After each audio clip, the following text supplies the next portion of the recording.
Hello दोस्तों। आज मैं आपके लिए एक नई कहानी लेकर आई हूँ।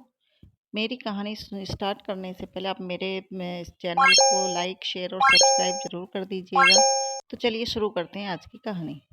एक बार की बात है कि किसी दूर गांव में एक किसान रहता था। उन दिनों बारिश का समय था।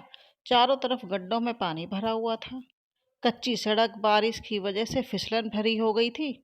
सुबह सुबह किसान को बैलगाड़ी लेकर कुछ धन कमाने बाजार जाना होता था, लेकिन आज बारिश की वजह से बहुत दिक्कत हो रही थी। फिर भी किसान धीरे धीरे सावधानी पूर्वक बैलगाड़ी लेकर बाजार की ओर जा रहा था।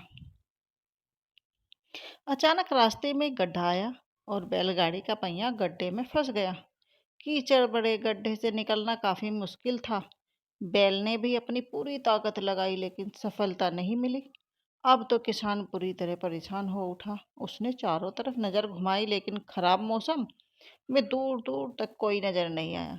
किसान सोचने लगा कि किससे मदद मांगू, और कोई इंसान दिख ही नहीं रहा। किसान दुखी होकर एक तरफ बैठ गया और मन ही मन अपने भाग्य को कोसने लगा। हे भगवान, ये तूने मेरे साथ क्या किया? कोई आदमी भी दिखाई नहीं दे रहा, इतना खराब नसीब मुझे क्यों दिया?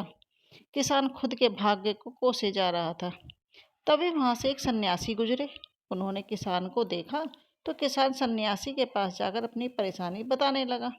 मैं सुबह से यहाँ बैठा हूँ, मेरी गाड़ी फंस गई है और मेरा नसीब भी खराब है कि मेरी कोई मदद भी नहीं करने आया। भगवान ने मेरा साथ बहुत अन्याय किया है। सन्यासी उसकी सारी बात सुनकर बोले, तुम इतनी देर से यहाँ बैठकर अपने भाग्य को कोस रहे हो और भगवान को बुरा भला बोल रहे हो। क्या तुमने अपनी गाड़ी निकालने का प्रयास किया? किसान, नहीं। सन्यासी, तो फिर किस हक से तुम भगवान को दोष दे रहे हो? भगवान उन्हीं लोगों की मदद करते हैं जो स्वयं की मदद करते हैं। अब किसान की बात समझ में आ गई। उसने तुरंत पहिया निकालने का प्रयास किया और वो सफल हुआ। ज़्यादातर लोग उस किसान की तरह ही हैं जो खुद कुछ नहीं करना चाहते और हमेशा अपने भाग्य और दूसरे लोगों को कोसते रहते हैं। हमें लगता है कि भगवान ने हमारे साथ बहुत गलत किया।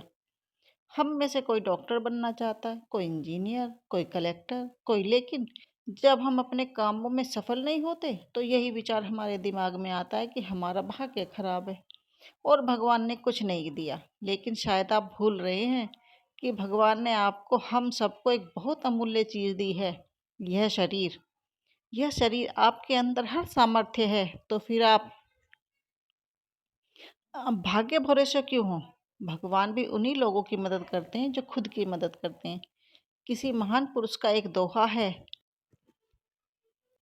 विद्या धन उधम बिना, काहू जो पावे कौन, बिना डोलाए ना मिले, जो पंखे की पून। मतलब, बिना कार्य किए आप कुछ नहीं पा सकते। जैसे आपके सामने पंखा रखा हो, लेकिन वो जब तक आपको हवा नहीं देगा, जब तक उसे अपने हाथों से झुलाएंगे नहीं। आप खुद की मदद करिए, तभी भगवान भी आपकी मदद करेंगे।